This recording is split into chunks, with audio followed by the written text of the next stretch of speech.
우리가 바라는 신국이라는 제목으로 말씀을 나누려고 합니다. 시간이 언제 흘러갔는지 모르게 어느덧 10월의 셋째 주가 되었습니다. 계산해보니 2014년은 약 285일이 지나갔고요. 앞으로 80일 정도만 남았습니다. 약 2달 반 정도 남은 셈인데요. 시간을 느낀다는 것은 어떻게 보면 허무하기도 하고 금방금방 지나가는 그런 느낌이 들 때도 있습니다. 시간을 느낀다는 것은 여러 모습을 통해서 볼 수 있죠. 나 자신도 모르게 긴팔과 두꺼운 외투를 꺼내어 입는 것을 볼 때도, 주변 자연이 변해가는 모습을 볼 때나 달력 한 장 한 장이 넘어갈 때도 느낄 수 있습니다. 하지만 시간은 격세지감을 느끼기도 합니다. 바로 아이들의 모습을 볼 때 그렇습니다. 규현이가 말하는 것이나 현수가 교회 안에 이렇게 돌아다니는 것이나 또 희수가 커가는 모습을 볼 때나 또 호연이가 엊그제 6발자국, 5발자국 뗐거든요. 그런 것들 보면 참 빠르다라는 생각도 좀 하게 됩니다. 우리들의 시간은 이렇게 빨리 가지만 정작 빨리 가야 할 시간이 빠르게 가지 않을 때가 있습니다. 어떻게 보면 꾸역꾸역 간다는 느낌을 지울 수가 없지요. 아직 이 정부가 2년밖에 흐르지 않았기 때문입니다. 앞으로 3년이 더 남았고요. 2년 동안 주변의 문제들은 산적해 있습니다. 얼마 전에는 공무원 연금법을 개정한다고 칼을 들고 있고요. 앞으로 여러 공기업이나 여러 사업들이 민영화가 될 것입니다. 그리고 그 민영화를 시키기 위해서 국민들의 간을 보고 있습니다. 이것만 해도 벅찬데 국민들은 대거 사이버 망명을 하고 있습니다.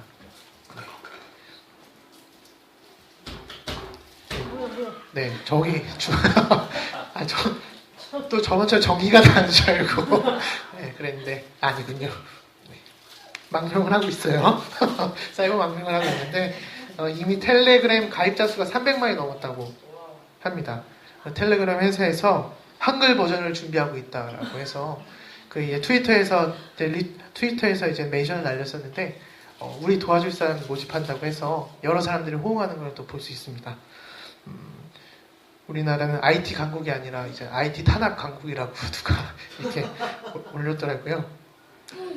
또 얼마 전에는 어제죠, 르몽드에서는 이런 기사가 나왔습니다. 박근혜 대통령을 비판하는 것은 여러 가지 용기가 필요하고 절대 불가능한 일이다. 주류 언론에서 이런 기사도 나오는데요. 개인의 정보와 개인의 사생활을 아무렇지도 않게 생각하는 이 정부를 어떻게 말릴 수 있을지 심히 걱정되기도 합니다. 그리고 요새 제가 자주 애용하고 있는 핸드폰 내비게이션 있거든요. 티맵이나 기타 등등 있잖아요. 그거나 건강보험 내역 등을 압수수색 영장 하나면 아무렇지 않게 헌납하는 기업들의 윤리의식도 도가 지나친 것을 볼 수 있습니다. 무엇 하나 안전한 곳이 없고 감시도 도가 지나칩니다. 이런 감시와 통제 속에 세월호 유가족들도 있는데요. 계속해서 사찰을 하고 있고 세월호 유가족들이 회의를 할 때면 이런 얘기까지 들었어요. 회의할 때면 갑자기 카페에 들어가서 회의를 한다는 거예요. 도청이 돼 있을까봐, 그리고 또 감찰할까봐 갑자기 가다가 어느 카페에 확 들어가가지고 거기서부터 회의를 한다고 하고, 핸드폰 이런 거, 노트북 다 꺼놓고 그렇게 한다라고 하더라고요. 참 이런 얘기를 들으면 이게 등골이 오싹해지기도 합니다. 모르면 몰랐지, 이제 아는 이상 세월이 정말 악합니다. 에베소서 저자는 우리들이 이렇게 충고하고 권고하고 있습니다. 5장 16절에 17절인데요. 세월을 아끼십시오. 때가 악합니다. 그러므로 어리석은 자가 되지 말고 주님의 뜻이 무엇인지 깨달으십시오. 라고 말합니다. 이렇게 혼란하고 무엇이 진실인지 모를 때에는 더욱이 주님의 뜻이 무엇인지 헷갈릴 때가 있습니다. 가장 큰 원인은 때가 악하기 때문에 그렇습니다. 이 주변 상황이 우리를 혼란하게 만듭니다. 우리 조은만함교회 성도님들은 이번 주간 악한 세월의 조류에 흔들리지 말고 지혜로운 자가 되어 주님의 뜻이 무엇인지를 이해하는 여러분이 되기를 진심으로 기도하겠습니다. 오늘 본문은 로마서에서의 바울이 얘기하는 말입니다. 바울이 어떻게 얘기하냐면요. 오늘 하나님의 나라에 대해서 얘기를 하고 있습니다. 하나님 나라는 생각보다 간단합니다. 바로 오늘 본문 17절에서 19절만 알고 계시면 됩니다. 먼저 17절은 이렇게 말하죠. 하나님의 나라는 먹는 일과 마시는 일이 아니라 성령 안에서 누리는 의와 평화와 기쁨입니다. 라고 얘기합니다. 다시 말하면 하나님 나라는 성령 안에서 누리는 의와 평화와 기쁨이 있는 곳입니다. 단지 먹고 마시는 것 이상의 무언가가 있어야 한다는 것입니다. 하나님 나라의 조건인 것이죠. 우선 정의가 있어야 되는 겁니다. NIV 성경에서는 righteousness라고 얘기하는데 이거는 곧 정직, 공정이라는 뜻을 가지고 있습니다. 하나님 나라는 정직해야 합니다. 첫 번째가 옆 사람과 한번 얘기해 봤으면 합니다. 정직하십시오. 정직하십시오. 네, 두 번째는 정직하십시오. 평화입니다. 피스죠. 다들 아시죠? 피스인데 평화, 화해라는 뜻을 가지고 있습니다. 하나님 나라는 두 번째 화해해야 합니다. 옆 사람과 한 번 더 하겠습니다. 화해하십시오. 화해하십시오. 세 번째는 기쁨입니다. 조이라고 하는데요. 즐거움, 행복, 환희라는 뜻입니다. 하나님 나라는 행복해야 합니다. 어떻게 하시는지 아시겠죠? 옆 사람과 행복하십시오. 행쇼. 그런데 지금 우리 사회는 이 모든 것들이 충족되지 못하고 있습니다. 이 세 가지가 충족된다면 먹고 마시는 일이 아닌 것이죠. 당연히 따라오는 기본 옵션인 겁니다. 그런데 우리 주변은 자기만 먹고 마시는 일에만 혈안이 되어 있습니다.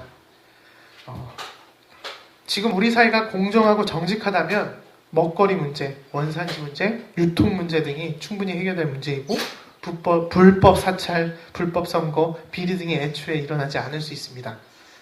우리 사회가 화해한다면 남북과 북남 그리고 영호남, 학벌 문제 등이 해소될 수 있습니다. 또한 평화는 식탁을 부릅니다. 그리고 먹을 것을 나누게 하지요. 많이 듣는 예가 평화라는 한자풀이이지 않습니까? 쌀 위의 입구입니다. 입으로 밥을 먹는 것입니다.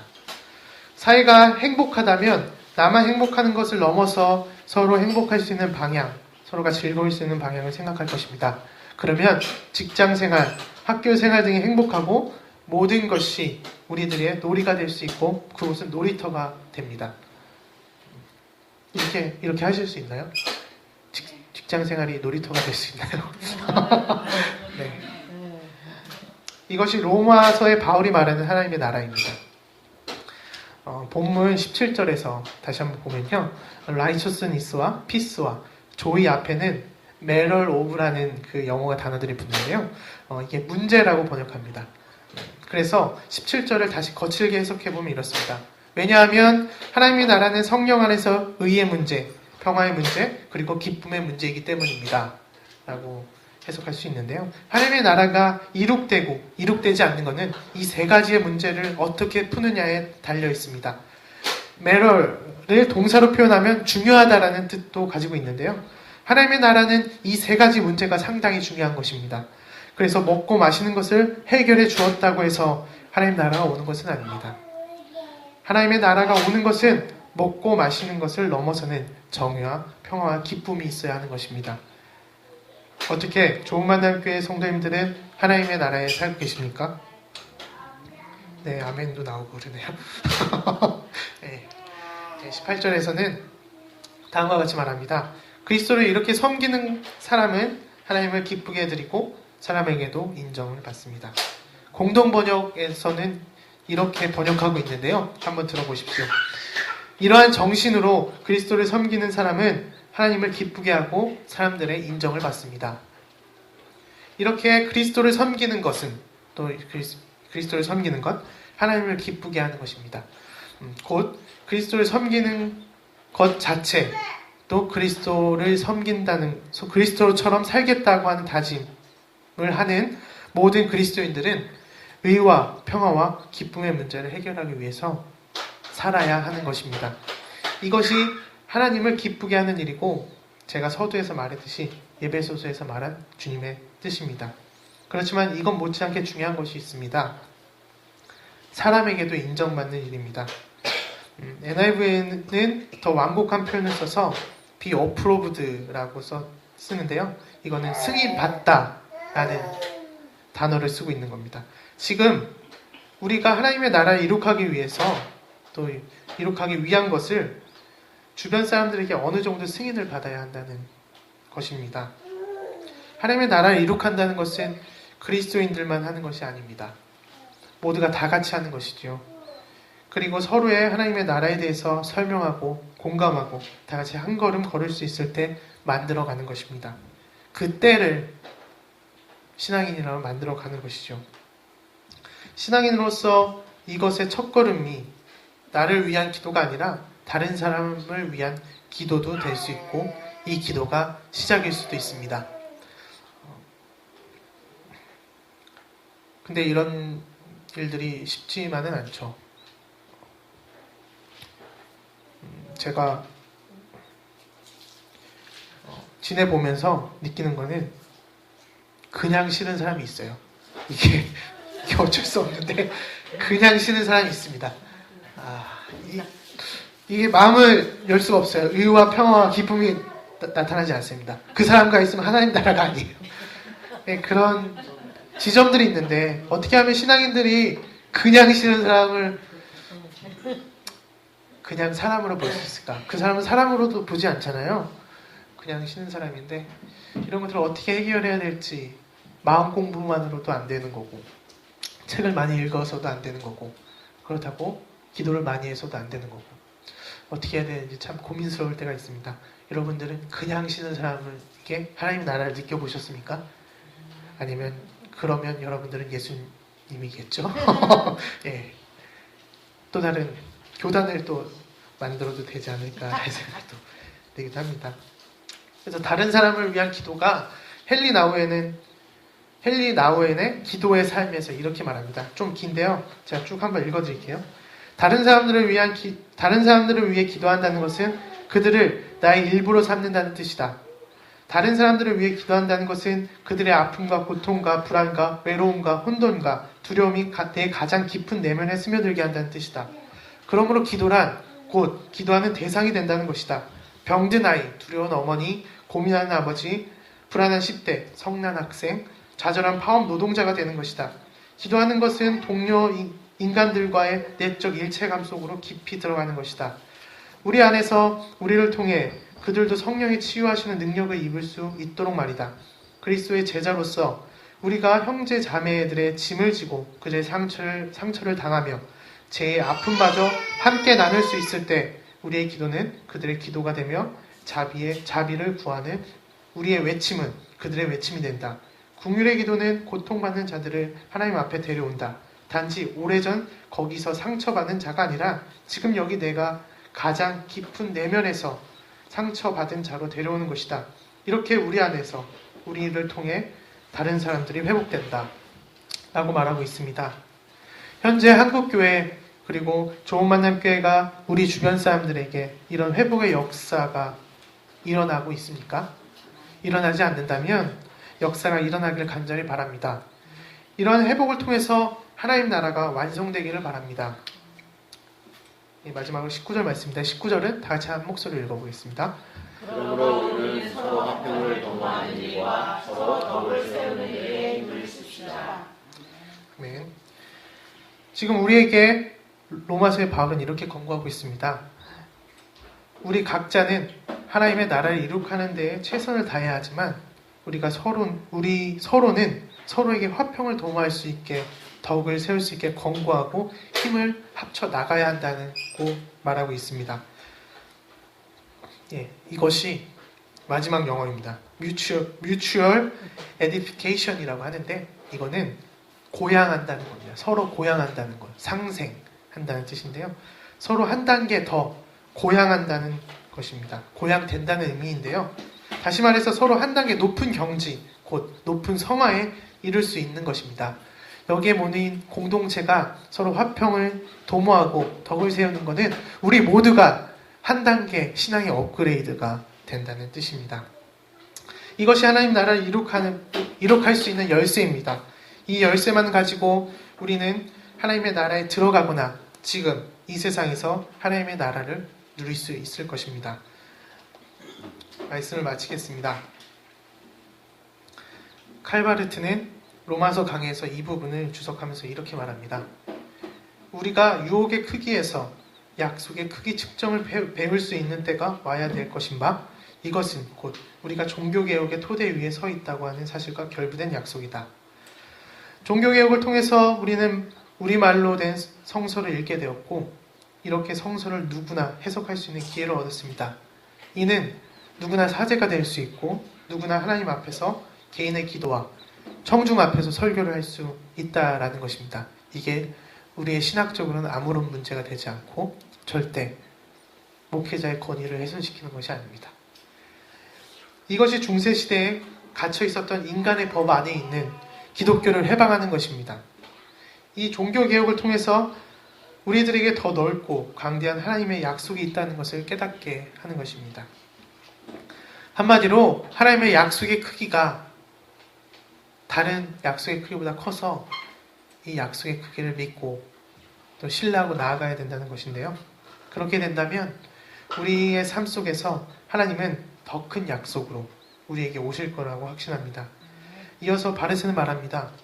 우연적 이성보다 높은 하나님의 그 평화, 그 자유 안에 있는 평화이니 그 자유는 또한 이웃의 자유인 것이다. 서로 덕을 세움 없이는 아무런 평화도 없다. 이제 한가운데로 너의 길을 헤치고 가라 라고 말합니다. 하나님의 나라는 의와 평화와 기쁨이 있는 곳이고 이것이 충족되는 공간입니다. 어느 하나가 1등을 해서 평화가 오는 것이 아닙니다. 어느 하나가 카이스트에 합격한다고 해서 평화가 되는 것은 아니고요. 어느 하나 감신대를 간다고 해서 어느 하나 열심히 운동을 한다고 해서 평화가 오는 것이 아닙니다. 서로가 고양되고 한 단계 발전해야지 평화가 오는 것입니다. 이를 서로에게 적용하지 못한다면 이건 하나님 나라가 아닌 것이죠. 그런데 하나님의 나라가 저 먼 곳에 있는 게 아니고 바로 우리 한가운데 있습니다. 바로 여기 있고 여러 곳에 있습니다. 그곳이 어디냐면요. 제가 한번 몇 가지만 얘기해 보겠습니다. 재능투쟁이 마무리되는 곳에 하나님 나라가 있고요. 올바른 세월호 특별법이 제정되는 곳에 하나님 나라가 있고요. 삼척의 원전부지 선정이 백지화되는 곳에 하나님 나라가 있고 강정이 진정한 평화의 마을이 될 때 하나님 나라가 있고요. 남북, 북남이 화해할 때 하나님 나라가 있고 그리고 수많은 변혁의 역사가 일어날 때 하나님 나라가 또 하나님 나라를 우리가 볼 수 있습니다. 또 우리가 한 번이라도 주변 사람들과 싸우는 것을 참거나 아니면 제대로 화해하거나 아니면 정의를 위해서 정의로운 싸움을 하거나 그럴 때 성취감을 맛보거나 그럴 때 하나님 나라가 있는 것 같습니다. 가장 중요한 거는 가장 옆 사람의 말을 잘 들어야겠죠. 그게 하나님 나라일 수도 있습니다. 바르트의 말처럼 이제 한가운데로 우리의 길을 헤치고 나가야 됩니다. 왜냐하면 우리는 의와 평화와 기쁨의 하나님의 나라를 만들어 나가야 되는 엄청난 약속의 큰 크기를 갖고 있는 그리스도인이기 때문입니다.